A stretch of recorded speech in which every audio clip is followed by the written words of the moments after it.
Good morning, everyone. We are the Group 9, and this morning we will gonna discuss about the Lesson 9, which is the Postwar period and Neocolonialism in the Philippines. So, by the end of this lesson, the students will be able to, first, describe the general characteristics of the Philippine government and society in the post-war period. Second, analyze the relationship between the Philippines and the United States of America through selected primary sources. And last, assess the level of Philippine democracy and sovereignty in the period after American colonization. So what is post-war period and neocolonialism? The post-war period in the Philippines was characterized by a complex relationship between the country and the United States, marked by both formal independence and continued new colonial influence. So, while the Philippines gained political sovereignty, the economic, political, and cultural impact of U.S. influence persisted for decades. Neocolonialism. This refers to the indirect control of less developed countries by more developed nations through political, economic, or cultural means rather than direct colonial rule.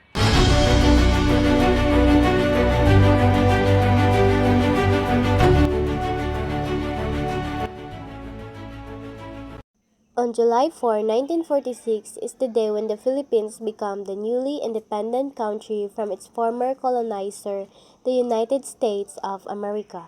But the Philippines didn't consider it and still reminded that it is still under America and its favor for America. I am authorized and directed by the President of the United States to proclaim the independence of the Philippines as a separate and self-governing nation.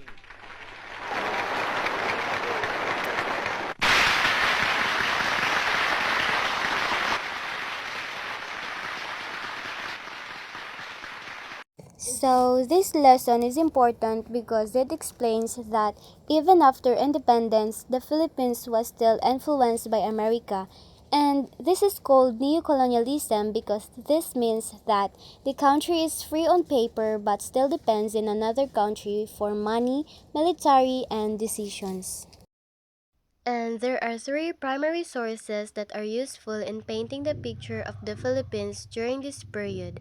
The first document is a declassified U.S. Central Intelligence Agency or CIA file that reports the conditions in the Philippines in the year 1950. The second is an article published in the magazine called The Philippine Free Press about the 1953 presidential election. And the last one is the speech delivered by former President Corazon Aquino before the U.S. Congress in September 1986. After the World War II, in this period, the two strongest and most powerful nation-states in the world were vying for world supremacy and were engaging in a diplomatic contest. The United States and the USSR, or the Union of Soviet Socialist Republics, were suspecting each other of an agenda to dominate the world. So, after sa World War II, or what we call post-war, gisundan dayon siya sa World War because of the two strongest and most powerful nation, which is the USSR and the United States. So, what is Cold War? A Cold War is a state of conflict between nations that does not involve direct military action but is pursued primarily through economic and political actions, propaganda, acts of proxy wars waged by surrogates.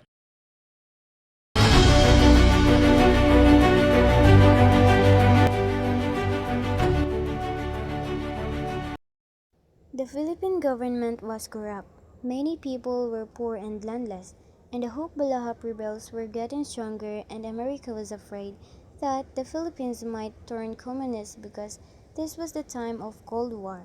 So the US gave money, military aid, and supported leaders who were loyal to them. But this also meant that the Philippines was not making independent choices. The Hukbalahap or Hukbong Bayan laban sa mga Hapon was led by Luis Tarok. And kini nga hukbo is usa ni siya sa nagpalaya sa mga Hapon sa panahon sa World War II. After sa World War II, si Luis Tarok kay tutol siya sa Belt Trade Act, Parity Amendment to the Constitution ug Military Bases Agreement kay kani siya pabor ni siya sa Amerika. And dili gusto sa mga hukbalahap nga ang taga-Amerika ang mamuno sa Pilipinas kay layunin nila ang lubos na kalayaan ng mga mamamayan.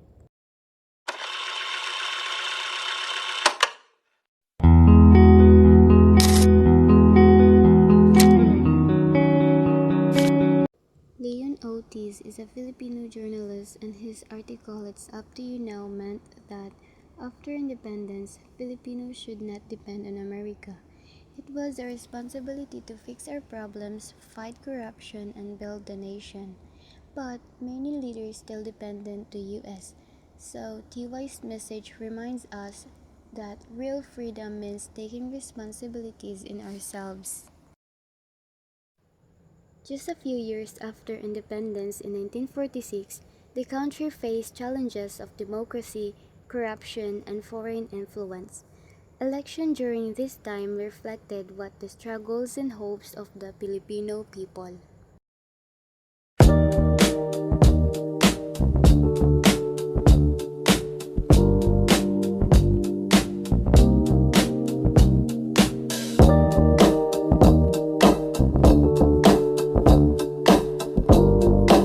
Everywhere that you would look was a bandit or a crook. Peace and order was a joke till magsaysay pumasok. That is why you will hear the people cry. Our democracy will die kung wala si magsaysay. Mambo, mambo, magsaysay. Mambo, mambo, mabuhay. Our democracy will die kung wala si magsaysay. Ikakamatay ng maliit ninyong lingkod at alipin na si Magsaysay. Hindi baling mamatay ako dito sa panahon na ito. Mapakita ko lamang sa inyo. Maipakita ko lamang sa inyo na kayo'y mahal sa amin sapagkat kaming lahat ay inyo. Kami ay nagsusweldo dito dahil sa kami ay alipin ninyo. Hindi upang magpasarap at magpayaman sa gobyernong ito.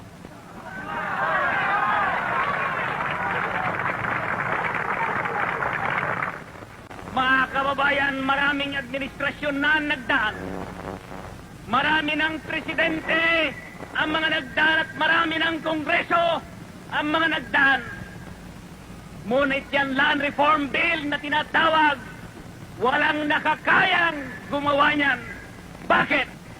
Sapagkat malakas ang pangkatin ng mayroon at kailan paman at magagawa nila ng paraan na yung mga lupang asyendang malalaki ay hindi mahati-hati upang ibudbod at ipagbiling hornalan sa mga wala ay hindi magaganap yan. Ngayon lamang naganap yan, mahal kong kababayan, sapagkat itong administrasyon na ito, ang sagisag ay para sa maliliit, para sa mga wala, upang guminhawa ang mga wala.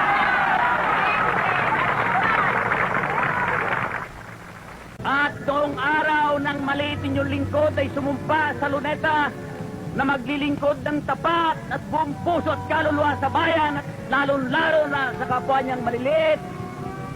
Ayan sa gisag na naisigaw ko ay walang iba kung hindi. Yan simbolong yan ang pagtulong at pagbuhat sa mga mahihirap na kababayan natin dito sa Pilipinas.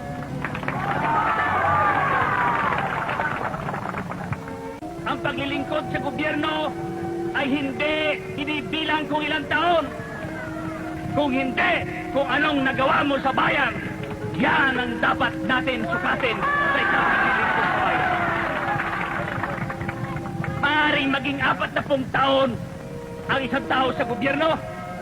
Maaaring ako 4 taon lang, mahal kong kababayan. Ngunit, maaari kong sabihin,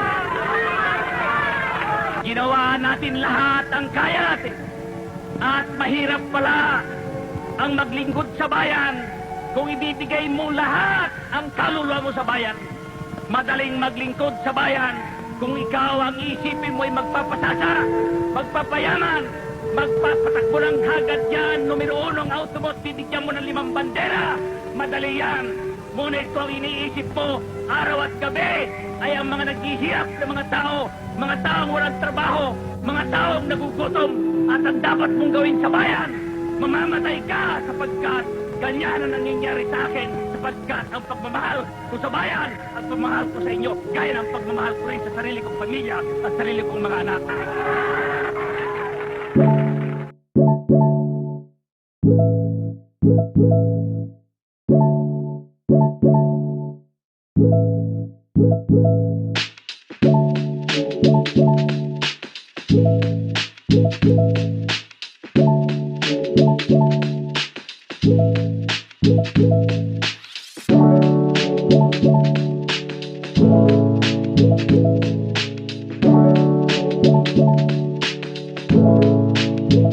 Of the Congress, it is my great privilege, and I deem it a high honor and personal privilege, to present to you Her Excellency Corazon C. Aquino, President of the Republic of the Philippines.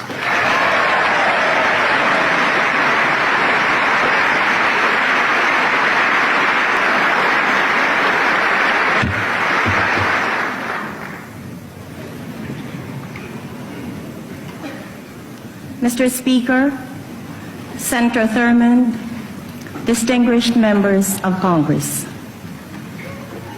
3 years ago, I left America in grief to bury my husband, Ninoy Aquino. I thought I had left it also to lay to rest his restless dream of Philippine freedom. Today, I have returned as the President of a free people.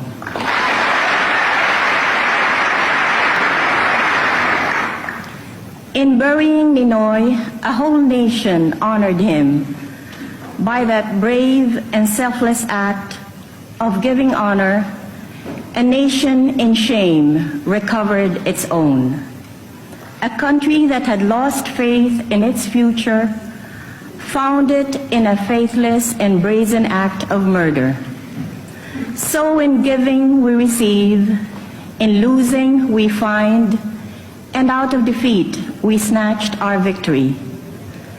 For the nation, Ninoy became the pleasing sacrifice that answered their prayers for freedom.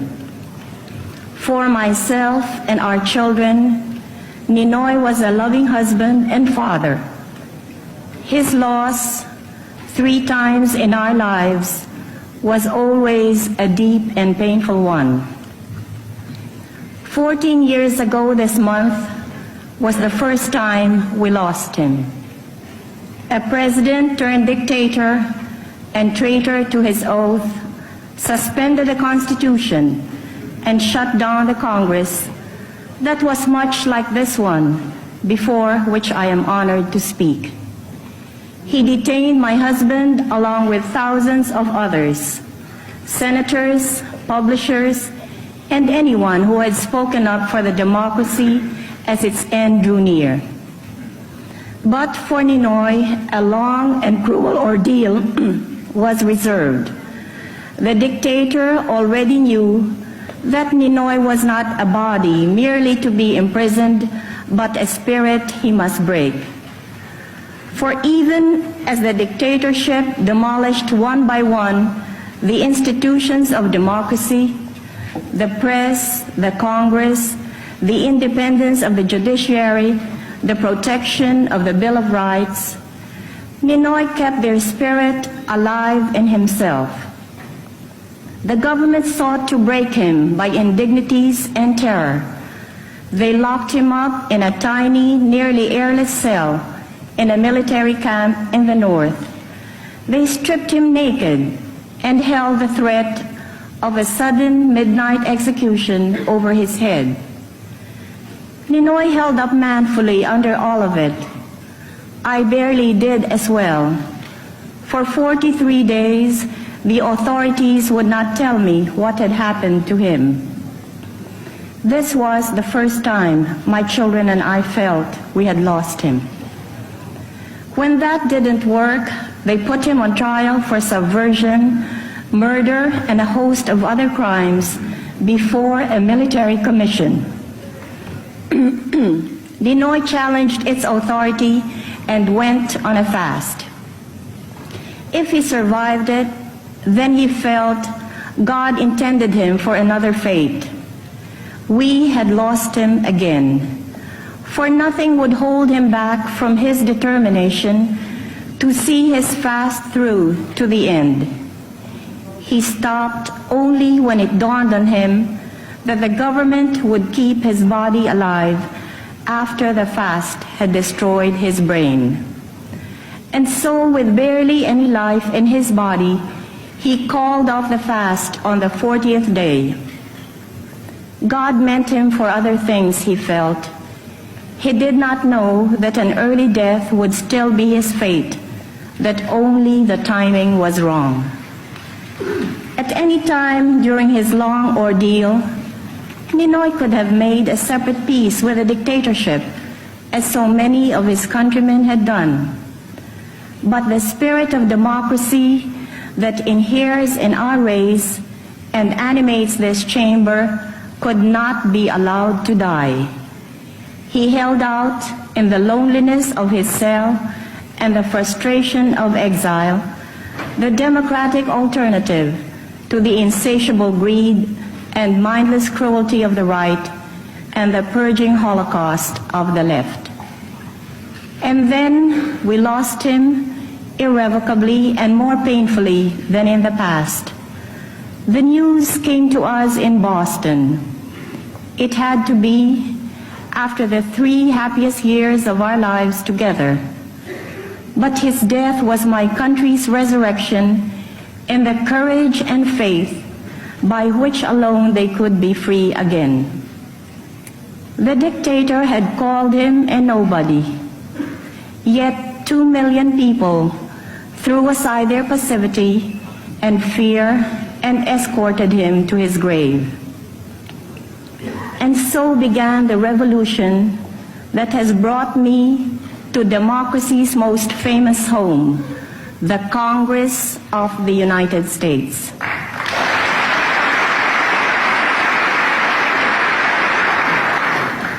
The task had fallen on my shoulders to continue offering the democratic alternative to our people.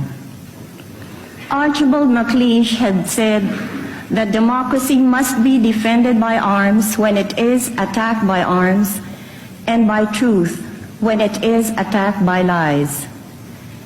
He failed to say how it shall be won. I held fast to Ninoy's conviction that it must be by the ways of democracy. I held out for participation in the 1984 election the dictatorship called, even if I knew it would be rigged. I was warned by the lawyers of the opposition that I ran the grave risk of legitimizing the foregone results of elections that were clearly going to be fraudulent. But I was not fighting for lawyers, but for the people, in whose intelligence I had implicit faith. By the exercise of democracy, even in a dictatorship, they would be prepared for democracy when it came. And then also, it was the only way I knew by which we could measure our power, even in the terms dictated by the dictatorship. The people vindicated me in an election shamefully marked by government thuggery and fraud. The opposition swept the elections, garnering a clear majority of the votes, even if they ended up, thanks to a corrupt Commission on Elections, with barely a third of the seats in Parliament. Now I knew our power. Last year, in an excess of arrogance, the dictatorship called for its doom in a snap election. The people obliged. With over 1 million signatures, they drafted me to challenge the dictatorship, and I obliged. The rest is the history that dramatically unfolded on your television screens and across the front pages of your newspapers. You saw a nation armed with courage and integrity stand fast by democracy against threats and corruption. Corazon Aquino's speech before the U.S. Congress on September 18, 1986 was a landmark moment showcasing her courage and determination to restore democracy in the Philippines.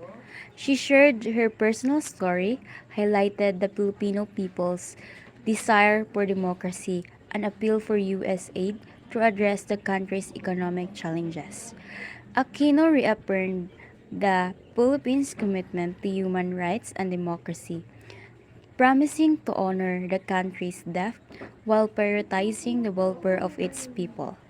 Her speech was met with widespread acclaim, inspiring hope and solidarity among Filipinos and demonstrating the country's resilience in the face of adversity.